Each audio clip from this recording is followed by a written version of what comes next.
Once upon a time, there lived a great thief named Robin Hood. He lived in the Sherwood Forest, away from the village. Even though he stole goods from others, he had a kind heart as well. He used to share all the stolen stuffs and money among the poor people who lived in the village. Robin Hood was cheated by some rich men when he was just a boy. That's why he hated the rich people so much. Ever since he was a boy, he had decided that he would not spare the rich. He started stealing from a very young age. And by the time he grew up, he became quite good at it. But he never used the stolen money for himself, as he gave everything away to the poor. The name and fame of Robin Hood had spread all through England. The rich were now scared of going through Sherwood Forest because they knew that Robin Hood would attack them.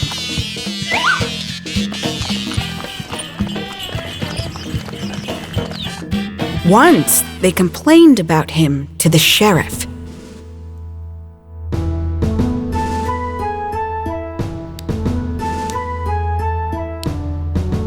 Sir, yesterday I was returning through the forest after my business trip. The cart was full of money with me. It was close to evening and the sun was coming down. Suddenly, this Robin Hood appeared out of nowhere and took all my money. It all happened very quickly, and we couldn't do anything. You have to help me, Sheriff. This is getting out of control. The pressure had mounted on the sheriff to catch Robin Hood. He tried his level best to arrest this man.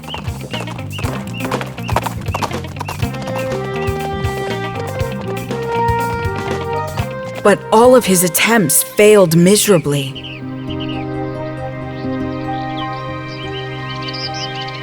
Finally, the sheriff decided to seek the help of the king.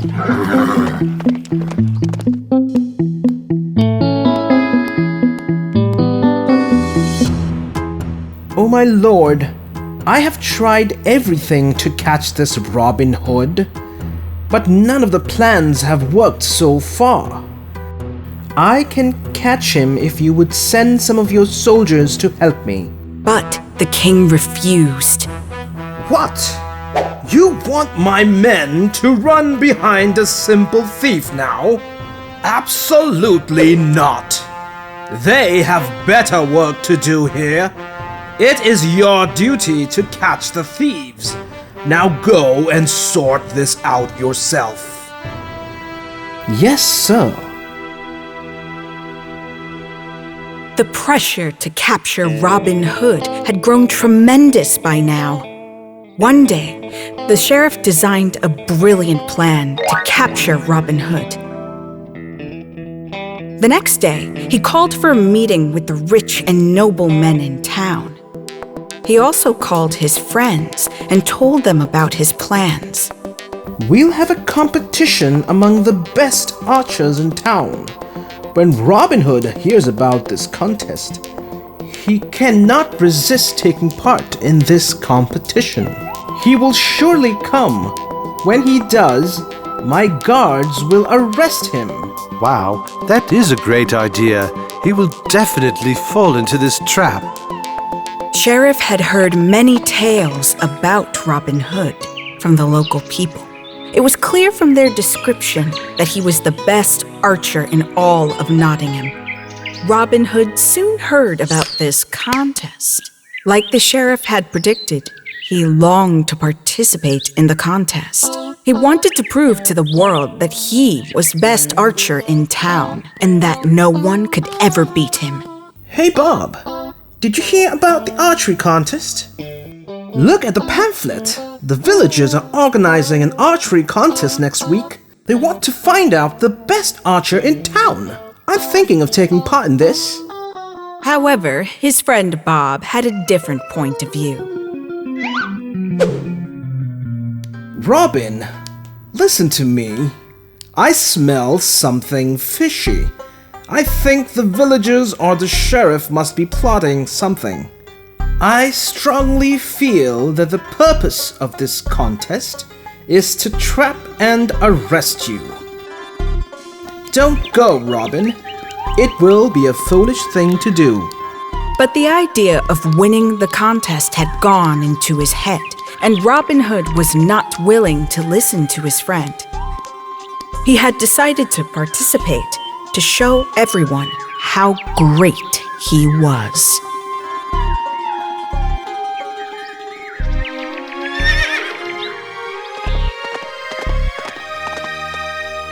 Days passed, and the date of the contest finally arrived.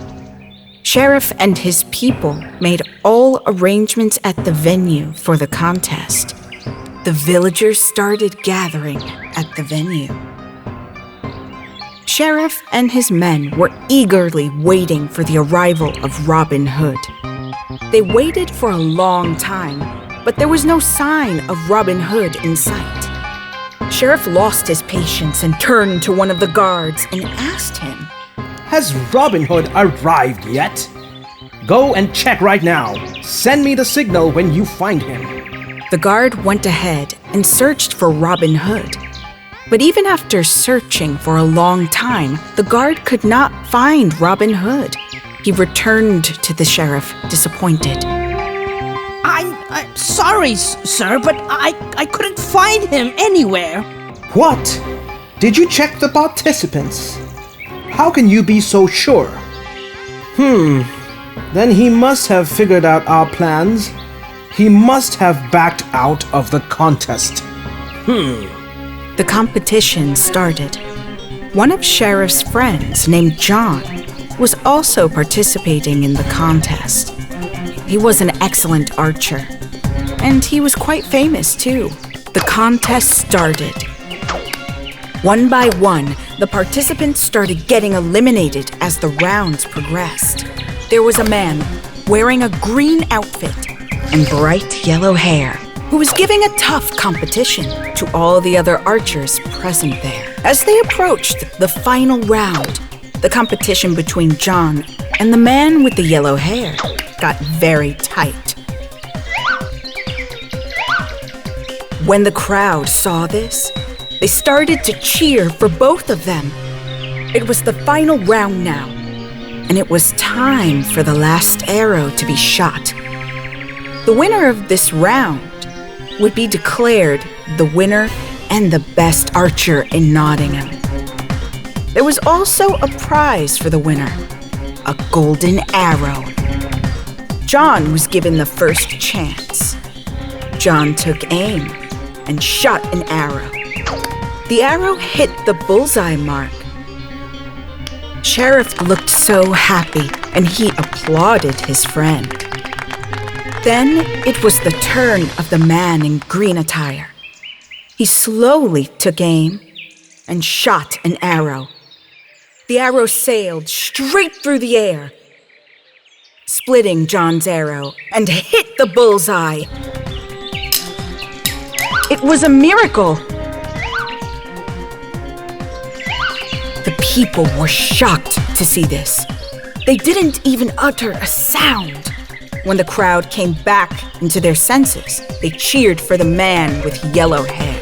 And in the flash of a second, the man shot 2 more arrows, flying towards the chair on which the sheriff sat.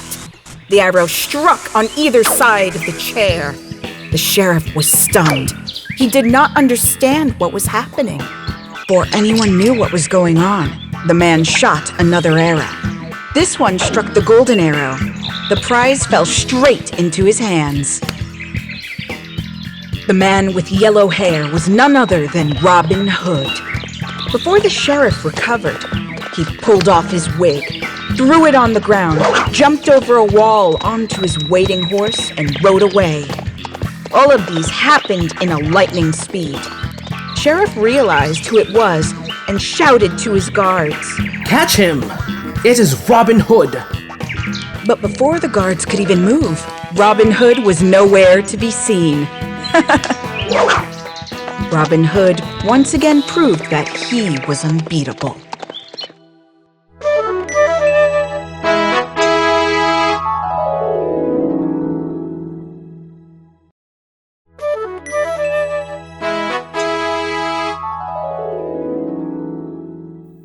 Hercules, the hero of strength and courage.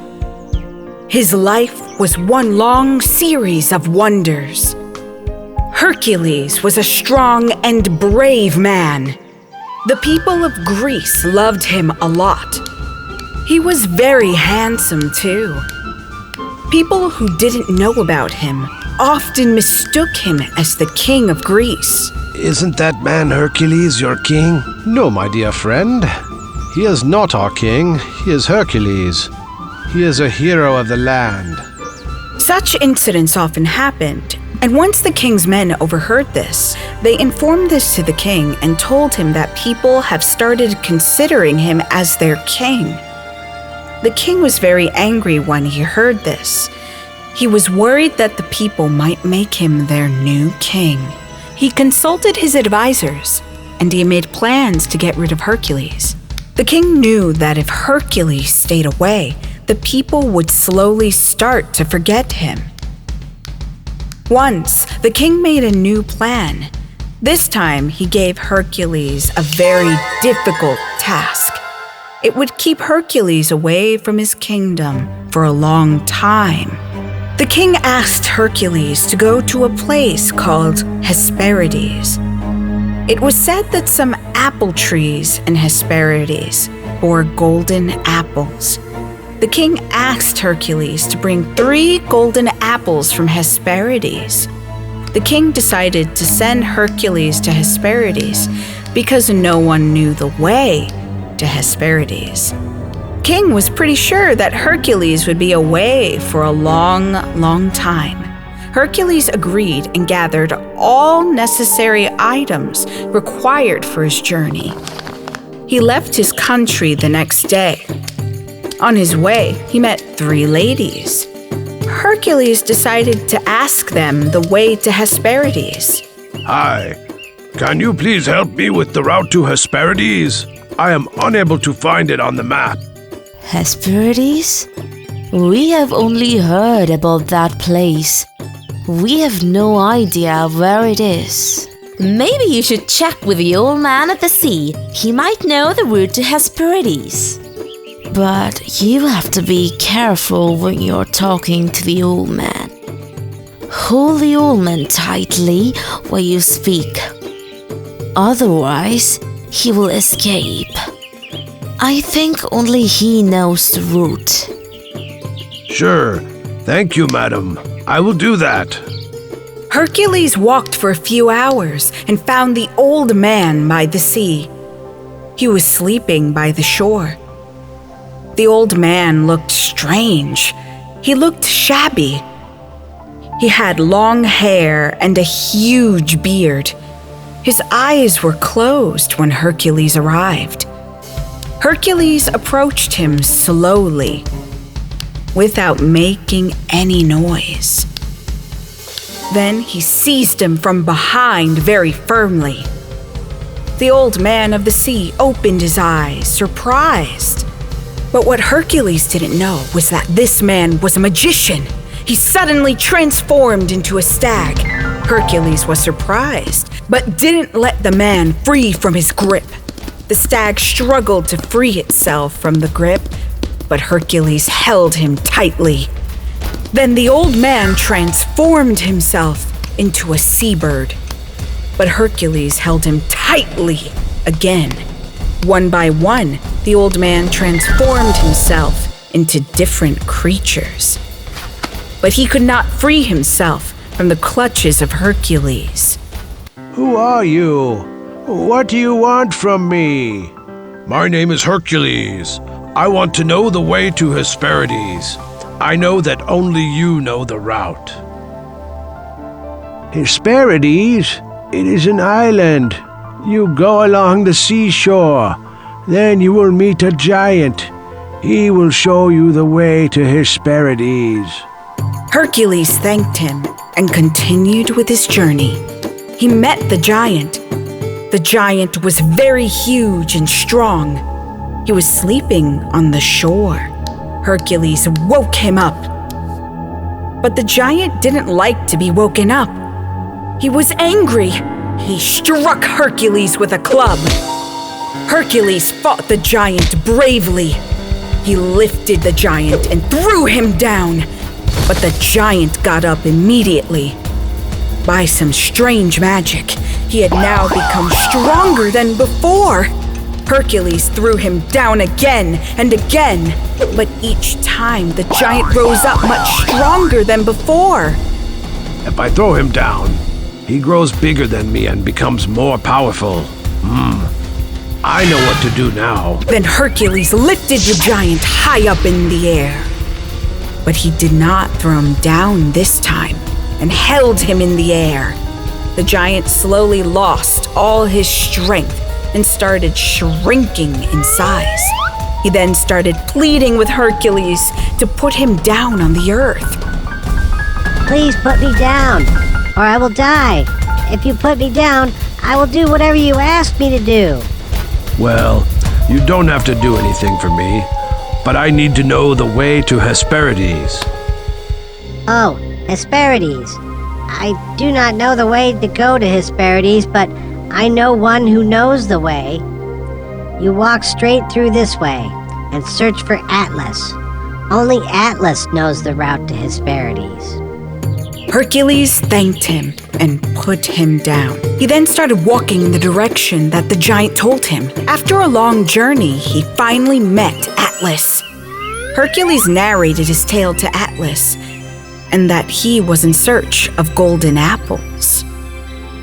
Why do you want the 3 golden apples from Hesperides? My king ordered me to bring the 3 golden apples to him. Atlas was responsible for holding up the sky. He was holding the sky for a long period of time, and he was bored with it. He made a plan to trick Hercules. It is a long way from here to Hesperides. Only I can go there. Hold up the sky for me. I shall get the 3 golden apples for you. Hercules agreed to that deal. He held the sky on his shoulders, and Atlas walked away. Hercules waited for some time, and Atlas returned immediately. Atlas came back with 3 golden apples in his hand. He put down the 3 golden apples near Hercules' feet. Hercules was so happy to see him. He had been searching for those for a long time now. He requested Atlas take back the sky from his shoulders. Atlas hesitated to take the sky back from Hercules. I was holding up the sky for 1,000 years. I shall come back after another 1,000 years. Till that time, you can hold up the sky for me. Hercules realized that he was trapped by Atlas. He understood that it was time to use his brain. In that case, will you please hold up the sky for a little while? I shall make a pad for my shoulders to support the sky. Then I shall take the sky back from you. Atlas agreed and took the sky back from Hercules. Hercules immediately collected the 3 golden apples and left quickly. Atlas realized that he was fooled by Hercules. Hercules traveled back to his kingdom. After many days of travel, he reached the king's palace. He gave the 3 golden apples to the king. The king realized that nothing was impossible for Hercules. Everyone in the kingdom applauded him for completing this impossible task. And as always, Hercules proved that he was the mightiest and bravest man.